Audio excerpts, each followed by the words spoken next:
Hey, Lisa. Hey, Krista.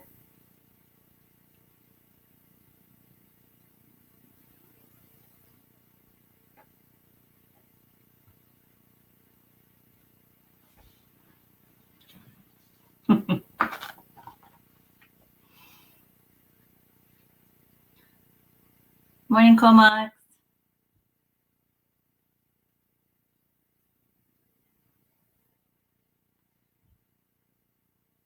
Just going to wait a few minutes and get started here right around 10:30.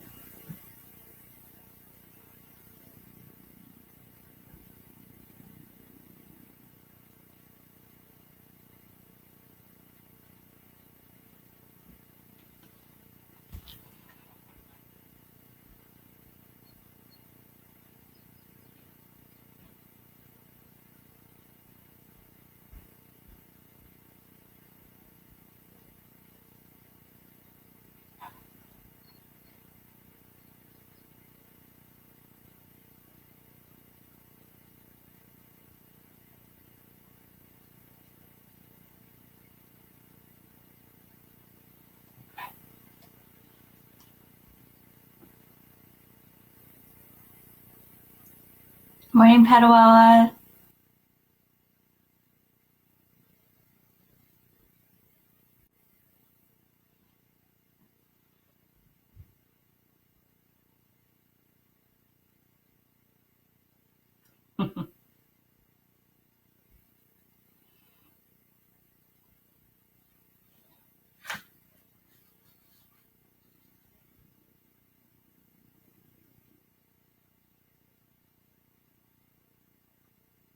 Can everyone hear me okay?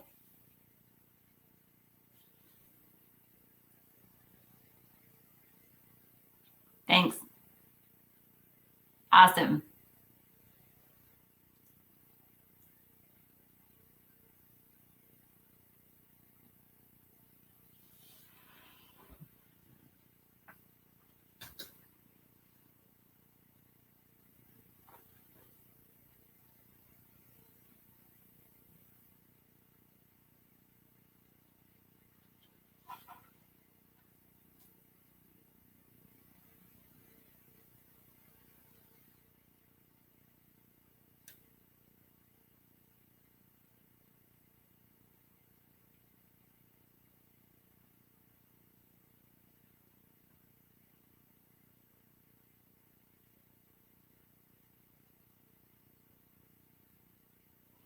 Hey, Marcy.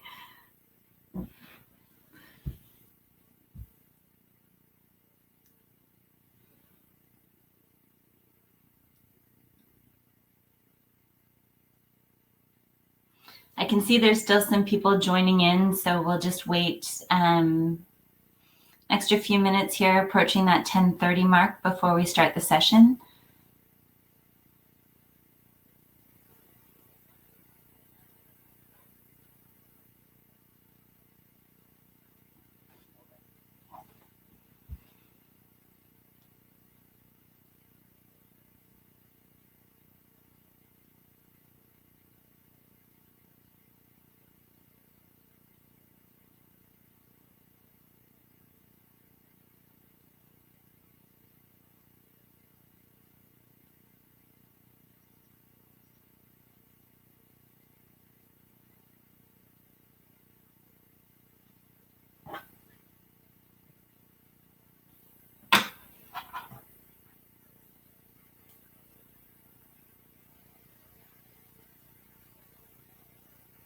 Where is there still snow? I see this comment in the chat about snow in the yard.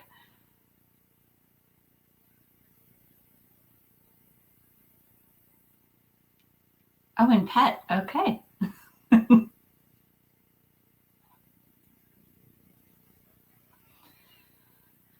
right. Good morning, everyone. I'm Cindy Tromp from Health Promotion, 8 Wing CFP Trenton.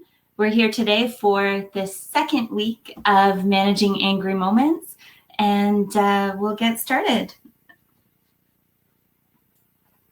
Looking forward to your participation in the chat room today, and thank you for all of those who are attending. Just before we get started, I have to read these little disclaimers and information to you. So the presentation you are about to view is the intellectual property of the Department of National Defense. Any reproduction or retransmission of the slides contained in this presentation is strictly forbidden.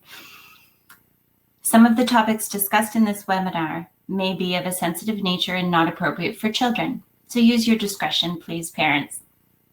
Please understand that people's stories are theirs alone to tell, and that anything that is shared by the participants, either in this webinar, in the camera, or on the chat, is not to be discussed outside of this webinar.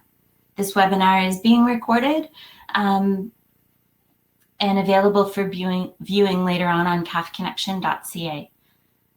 Though active participation is encouraged, you may simply follow along without using the chat, video, microphone functions if you prefer.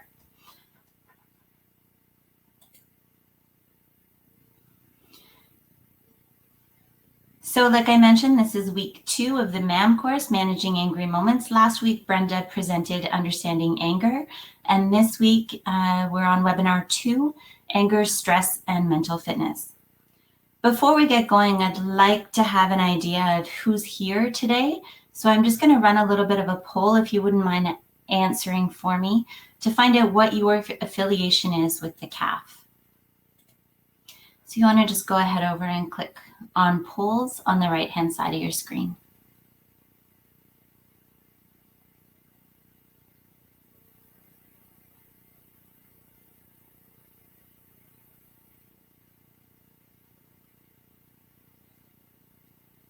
Awesome. Thank you for your responses.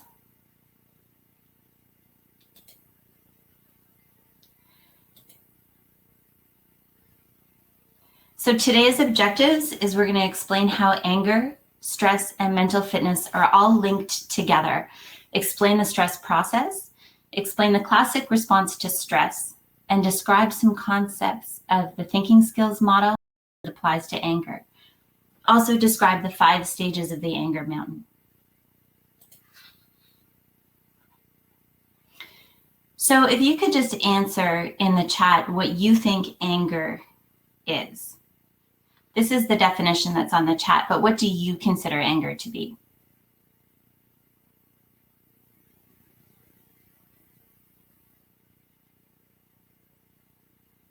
Yeah, an emotion.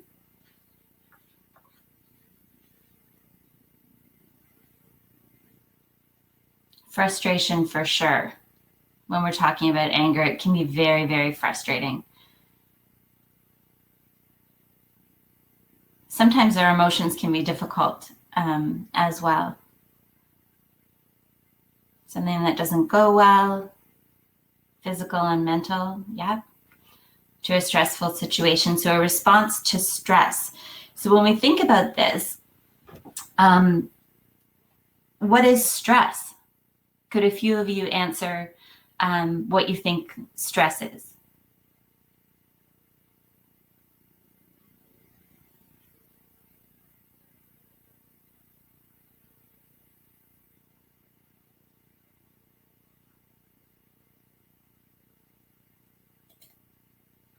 So this is our definition of stress. It's a condition or feeling experienced when a person perceives that the demands exceed what they are personally able to do, either personal or social resources that are available for them to mobilize. Pressure is stress, sure, and stress is a part of life. So stress can be good and stress can be bad. So it is a natural part of life. Pressure, reaction, physiological response for sure. So when we're talking about stress, it's the demand that our bodies put on us as well, whether it's an internal stress or an external stress. Let me think about this. What is the connection between anger and stress?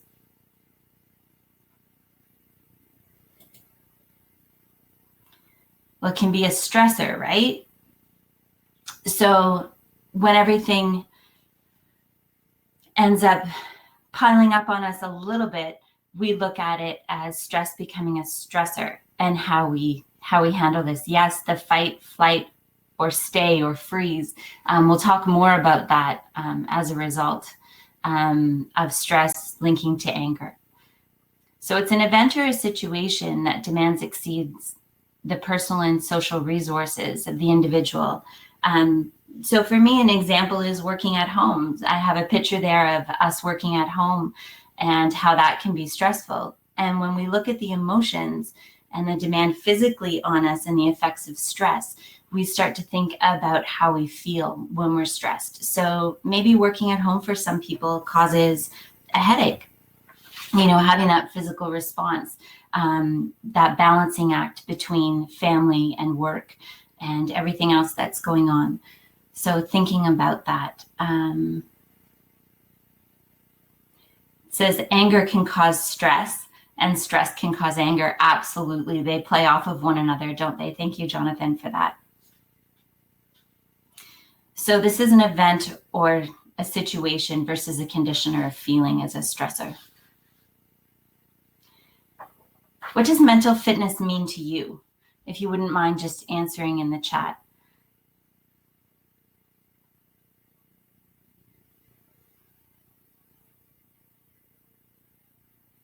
Resiliency, ability to cope.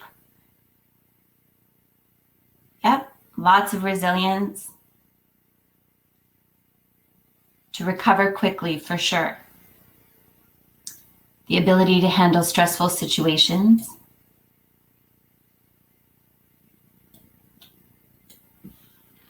I like that ability to deal with stress without getting angry.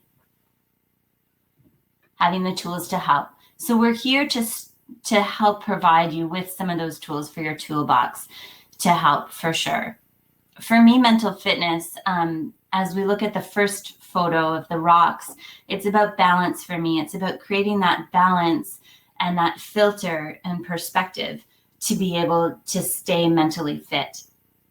The other one is a green door. And for me, when I think about mental fitness, it's opening that door of opportunity, opening the green door to go for the green and stay mentally fit and balanced when approaching situations, whether they're internal or external causes for those situations.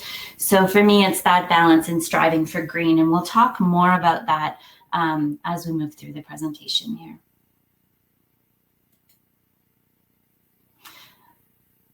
So these are our definitions of what mental fitness is. Psychologically and emotionally resilient. A lot of you answered being resilient within the chat box. It's a state of well-being, a state of mental health, resiliency again, and that ability to spring back. There's a definition here about mental fitness from the US Army. Mental fitness is having the psychological strength, ability, and freedom to effectively and successfully manage the stressors, the problems, adversities, painful emotions, and frustrations in daily life. Being mentally fit is essential if our soldiers are to reach their goals and dreams. What mental fitness is not, it's not about being bulletproof.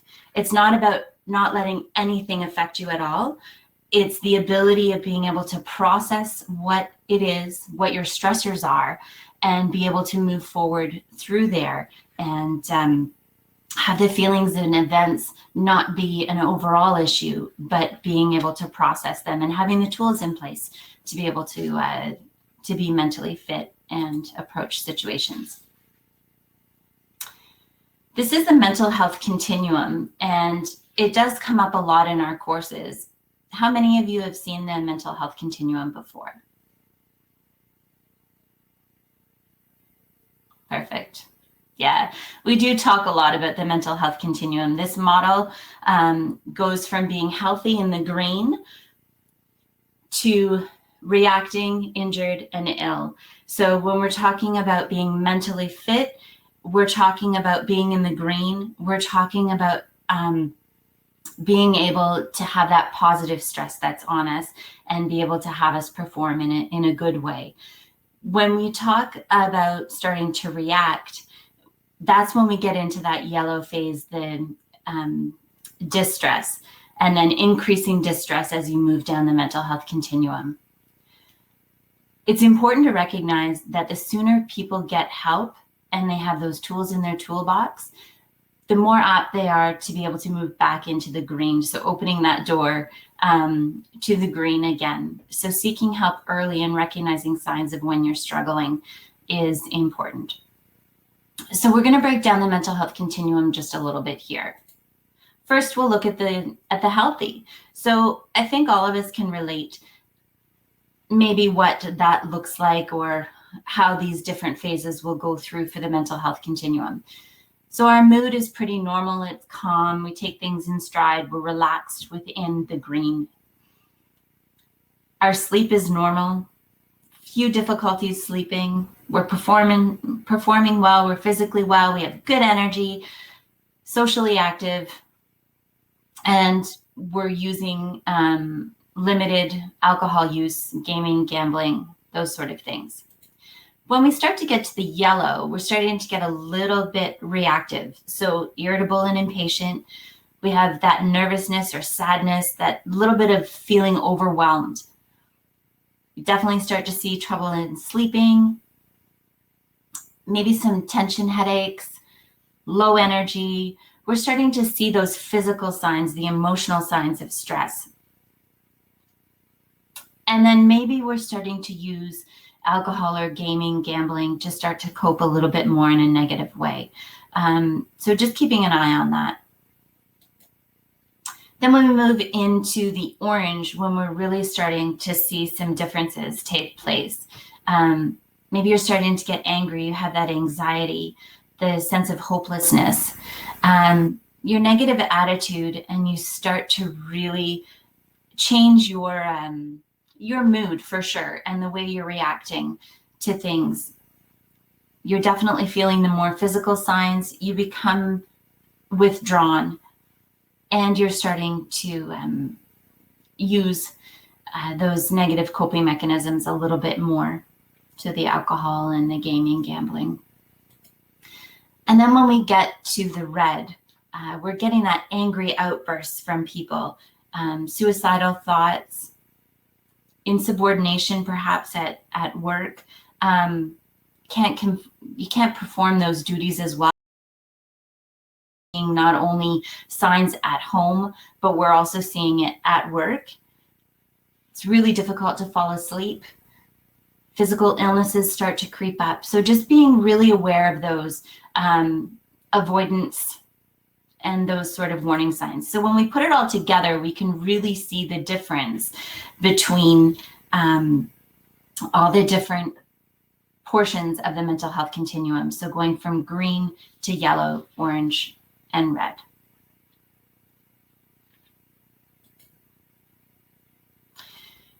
When we talk about anger and we talk about the process of stress and the relation between, we can really put them together as a three-stage process. So when we look at an event that happens, it's either external or internal, the stressor that happens. We really have to start to think about it. So it's our interpretation of the stressor, our mental filter. I like to think of it as, the history and experience that we have and the state that we're in right now, maybe within the mental health continuum, on how we're feeling and how we are going to react and manage that stress. So you can either go down to the bottom there in the green, managing stress well, or you can start to see that some things are affecting you, and then all the way up to responding in an angry manner, response with anger. So when we're looking at the three-stage process, how stress occurs, it's important to reflect back on that. Can anybody give me an example in the chat of a time where they had an event happen, they processed it or interpreted a certain way, and how you reacted? Just something that would happen, something very easy.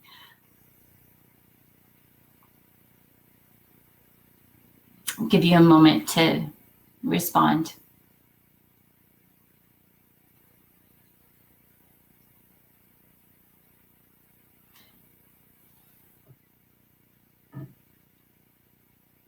Yeah, Panicking when the school calls and there's nothing. Yeah.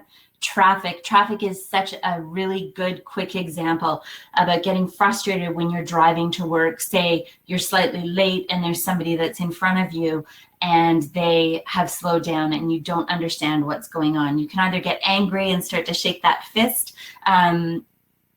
or you can sit back and think about, okay, well, maybe they're lost, or maybe they're just not in a hurry and they're out on their day off. It's not a big deal. I'll get to work when I get to work. It's about the things you can control and the things that you can't control. So it's important that way. My example was a car appointment. So I had booked a car appointment and dropped the car off, made my way to work, and left my car there the whole entire day. When I arrived at the end of the day, my car was not ready for pickup. Basically, they had gotten really busy throughout the day and they didn't get to my car.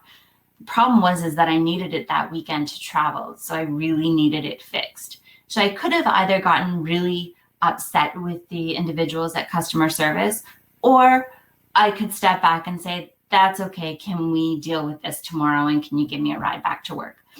So I definitely went the latter and made sure that I had that interpretation or that judgment to step back and think about, okay, what happened? They didn't get to it because they didn't have time. It's not that they necessarily forgot.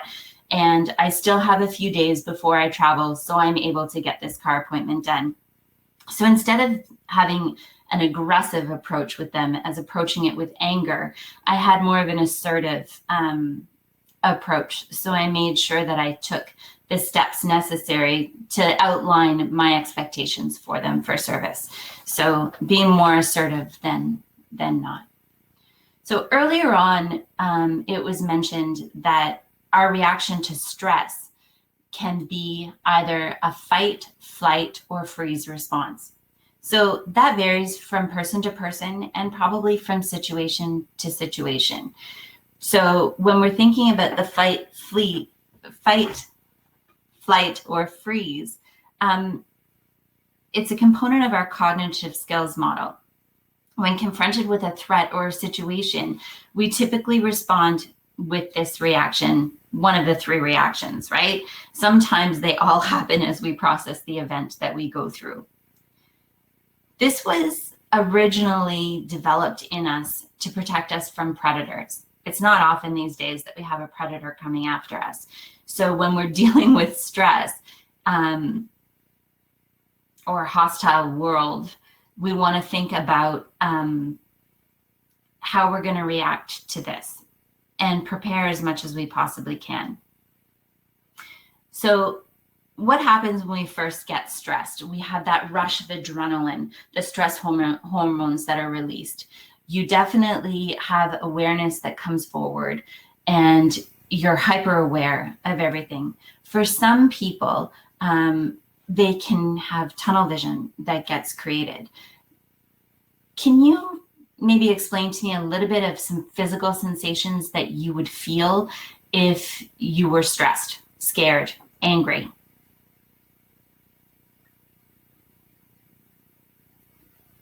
Racing heart, for sure. Headache. Blank mind. You're just not sure what happened. Red face, yes. Awesome, those are all great answers. Is this the hill I want to die on? Okay. Yeah, very, very good examples.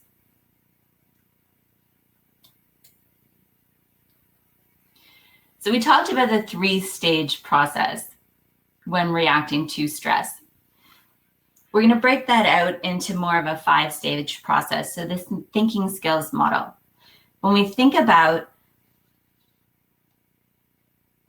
expanding this a little bit further, we want to think about when stress happens. So we had that event or situation. We have our thoughts that are around it that are affected by all kinds of external and internal things that have happened, our history that's around things. Then we have our physical sensations that we talked about, that racing heart, the sweaty hands, all of those things, the headaches. And then we have our emotions, how we really feel about things, our behaviors that come out of all of that when we combine everything. So when we break it down, the facts and interpretation are how we look at a situation. Coping versus being triggered. So those are kind of two angles that you can go on. Somebody would say something to you, or you're driving to work again in that traffic, and you're either triggered by the person that's in front of you going slowly and it's making you angry, or you're coping with it and you're dealing with the fact that you don't have control over that. Then you're moving into those physical sensations, like I said, nausea, chills, sweating, your emotions, and then what you should do about it. So before we move on to the next slide, I just want to read you an example that's in our facilitator's manual that we often break down when we go to these steps, but it's just something that I want you to think about. So this is this thinking skills scenario exercise. Joe's son Matthew was 2 hours late getting home with the car. Joe needed the car to get to the bank before it closed. Matthew did not call his father to let him know he would be late, so Joe was pacing up and down the living room. On one hand, he was worried that Matthew had been in an accident, and on the other hand, he couldn't understand how Matthew could be so inconsiderate. Joe felt sick to his stomach, and he clenched his fists and unclenched his fists. So this is where those thoughts are coming in and those physical sensations are coming in as we're moving through the thinking skills model. When we look at those emotions, sometimes they can be overpowering when we react. So this is what happened. As soon as Matthew pulled into the driveway, Joe ran outside. "You ungrateful brat," Joe screamed. "How dare you come home late when you know I had to get to the bank? You just wait until I get back." As Matthew backed the car away, or backed out of the driveway, Joe pulled the car in reverse and squealed the tires as he drove away. So these are some reactions. At first, they went from being worried, and then he got angry with his response.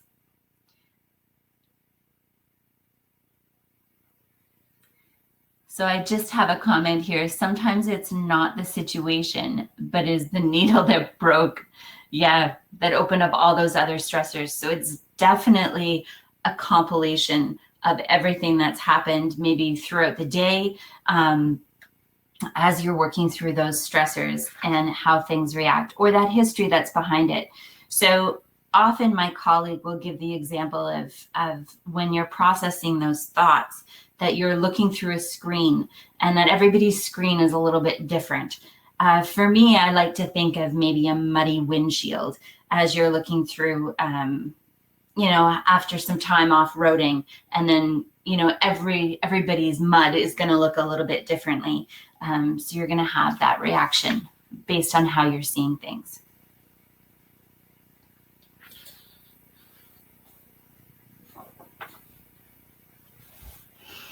So this is our anger mountain as we look through further expanding how anger can affect our stress, or how stress affects anger, and how they link together with one another. Big picture on this slide is that when anger starts to increase, our thinking decreases. So we're going to unpack this a little bit more, and thinking about this as a mirror image. So again, as that anger goes up, the thinking goes down, and they mirror each other through the 5 different stages. So our 5 stages are as follows. The trigger phase. It's where an argument, physical attack, or information may trigger this phase. So the history behind things too, perhaps. You may feel threatened emotionally, physically, and psychologically. You may temporarily freeze as you start to assess the situation, what's happening. Your body begins to prepare for this challenge. So that could be from the adrenaline, could be as you're just processing things. Phase 2 is that escalation phase. So your body starts to prepare for that crisis. The body prepares for the attack or to defend itself by pumping adrenaline into the system, rapid breathing, increased heart rate that we talked about, that redness in the face, feeling either cold or sweaty. This might be a really good time for you to take a time out if you start to realize that things are starting to escalate. And we'll talk more about that as we move through the series for managing angry moments. Next is that crisis phase. So phase 3 is crisis. This is where that fight, flight, or freeze phase comes in. The body has maximized its preparation and it's ready to combat the situation, take action, or become frozen with fear. It's time to make a decision. It depends on how the situation goes through.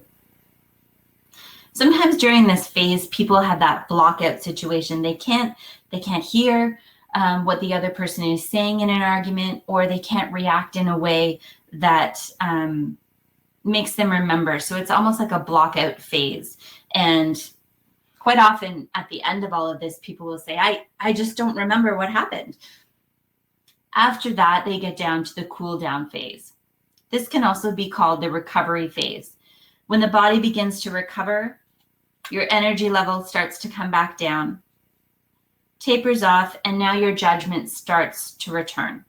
So as you can see on that mountain, you've escalated up through crisis phase, and now you're starting to come back down, and the thinking starts to creep back in again. So you're getting back down to really analyzing what happens. When you take a time out, it is important not to return too early. So you want to take, at least maybe 45 minutes to an hour if you are having a heated conversation, or if you're in a heated moment, taking that step back, letting yourself go through the anger mountain, and then coming back to thinking a little bit more critically about the situation and analyzing it. The last phase, the fifth stage, I suppose, or phase, is the depression or post-crisis phase. When the body enters a short period in which the adrenaline and the heart rate slip below normal and the body regains balance. So the better we can practice, or the more we can practice the resiliency of coping and the tools that we have in our toolbox to help us, the better we are at getting to this phase quickly. Remember that when anger increases, that thinking does decrease.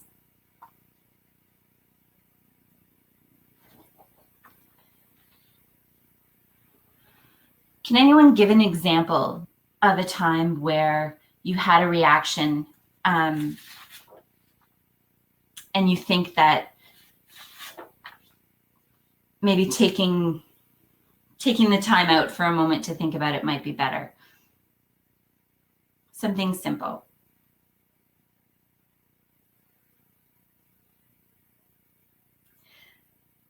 I have an example from a time that I was at Walmart. It was approaching a long weekend, so everything was very, very busy. And a gentleman had purchased a bag of milk, and the bag of milk leaked by the time he got out to his truck. So this milk had spilled on his car, and he came back to customer service, and the milk he put back on the counter, and he made sure that the milk went everywhere. So he was definitely in that beyond escalation into the crisis phase of the timing. And he really gave a hard time to the customer service people. He made sure the milk went everywhere, and he was really angry. And he was demanding that he had another bag of milk. I thought that the customer service people did a really good job behind the counter to stay calm and deal with the situation and really think about him, having a bad day, and that they would just give him some more milk. But he continued on to demand that they pay for the cleaning of his truck and so on and so forth. So he kept going. Yes, other examples would be dealing with someone with a difference in opinion. So anyway, this gentleman did get a new bag of milk and he was fine. But all I could think about in my head to deal with it as I was in line was, you know, we don't cry over spilled milk. We need to be able to sort this out. So I'm sure when this person left, he, you know, started to reflect on his actions and realized that it was spilled milk that needed to be cleaned up. So different things that we can react to, and it definitely is, you know, that straw, how much, or the needle, sorry, that broke the camel's back, or the straw that broke the camel's back, whatever that saying is, how we react when we move through a situation. Great punchline. Yeah, we don't want to cry over spilled milk for sure. So I think I have some time. I'm going to try a video here for you. This is a really great example of Anger Mountain, and it's a few years old now, but it's kind of cool to watch. So hopefully it works. Let me know in the chat if there's some delays or some issues with this, but I'll try sharing it here.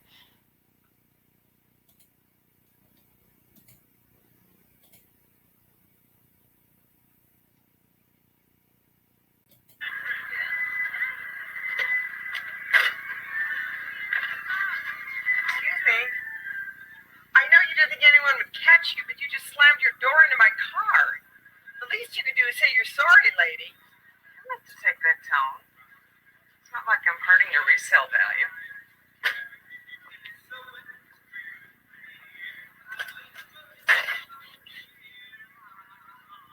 I'm sorry. See? Like that.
That's a really good example of that anger mountain. And then her at the end saying, I just don't know what happened, the way she reacted.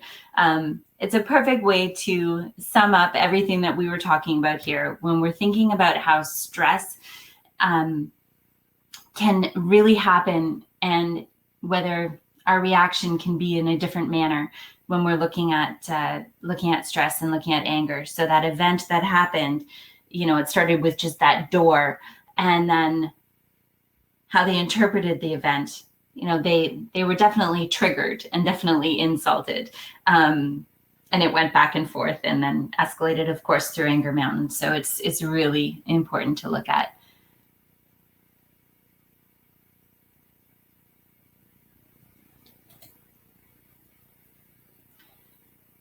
So in summary today, we talked about anger, stress, and mental fitness and how they're all linked. The more resilient we are and the more practiced we are with our mental fitness and the more tools we have in our toolbox, we're able to deal with stress a little bit better. We talked about stress as that 3-stage process, or this 3 basic steps: the thinking skills model, thoughts, emotions, and behaviors, the fight, flight, or freeze response, and then that anger mountain. Again, remembering that as your anger goes up, your thinking goes down. I have a little bit of homework for you when we're looking at this. So a couple of handouts, and they have to do with the thinking skills worksheet and something that you can maybe process as you go through. So I have a handout for the thinking skills model and a handout for the thinking skills worksheet. So I'll just share those now. If you'd like to download them, please make sure that you save them before you close the document out, or you will lose it. So you have the worksheet and the model to look at how stress is affecting you and your reactions to things. Remember that healthy anger is expressed in an appropriate way using your assertiveness versus using your anger or your aggression. You want to make sure that you stay positive when you're approaching all the things that affect you. Try to practice mental fitness exercises. Lisa, in a previous presentation, talked about the 5, 4, 3, 2, 1 as a really quick technique to reframe and reset your thinking. Some deep breathing always helps as well. The square breath, or combat breathing, you might think of it as. So inhale for 4, hold for 4, exhale for 4, hold for 4. Sometimes just taking some deep breaths can really help to calm and reset you as you're working through a stressful situation. Just leave you with one last point here. Remember that we're all on the same team and that we're all here to help one another. That we're all here to help each other cope, and that we can be role models of appropriate behavior.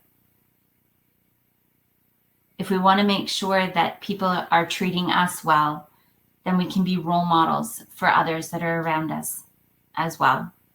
So thinking about our role models for the people that are around us and how we handle stressful situations, but also as parents, for those of you who are out there that have children, and thinking about, being a role model for our kids and how we're handling stress. Before I leave you, I'd like you to do a couple of polls just to sum up. Basically, how satisfied you are with the Demio platform will be the first one, and I'll continue to talk as you are filling that out. So I'll share that poll. So this is the Demio platform that we're talking on today and how satisfied you are with that.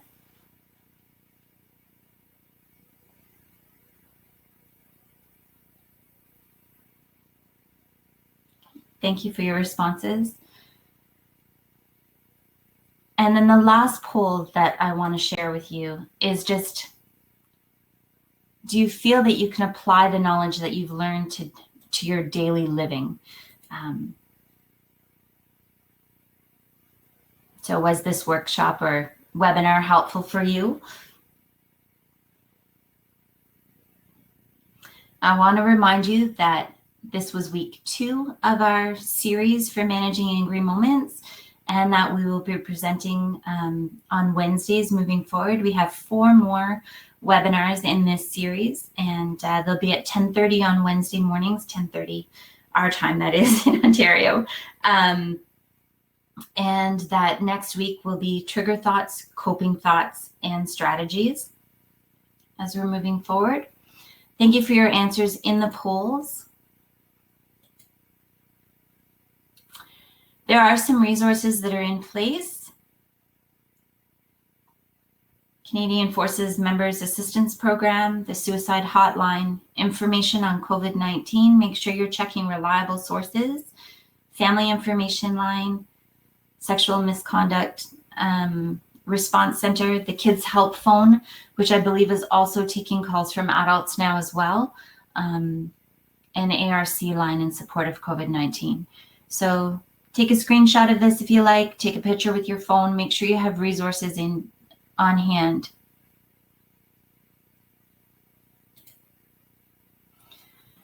And now I'll open up the floor to any questions.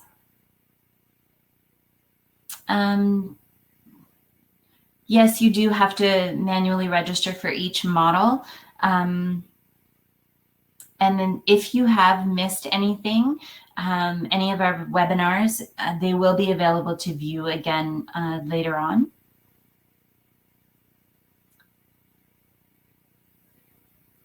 Thank you very much for attending. Take care, and I'll stay on for a few more minutes. Thank you, Lisa. CAFconnection.ca is where they'll be posted for your review, but also for registration. So under the national webinars, you can register for the webinars at CAFconnection.ca. We have been discussing a lot about the certificate. There'll be more to follow on information as to whether you can have a certificate at the end. We're still in some conversations around that, still checking in.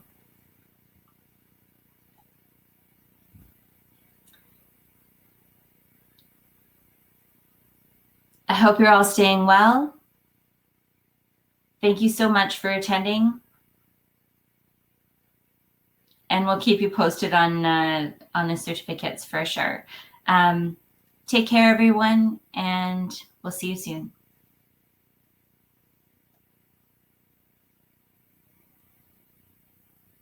Yes, the webinars come out at the beginning of the week, and you can register each week for the webinars as they come out, and they're posted nationally. Thank you, Lisa, for the update. So we are working on a statement of attendance for participation in certificates.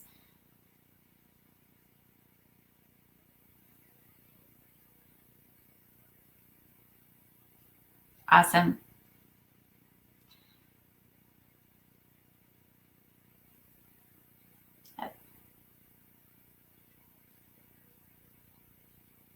Well, if there's no more questions, I'll sign off and take care, everyone.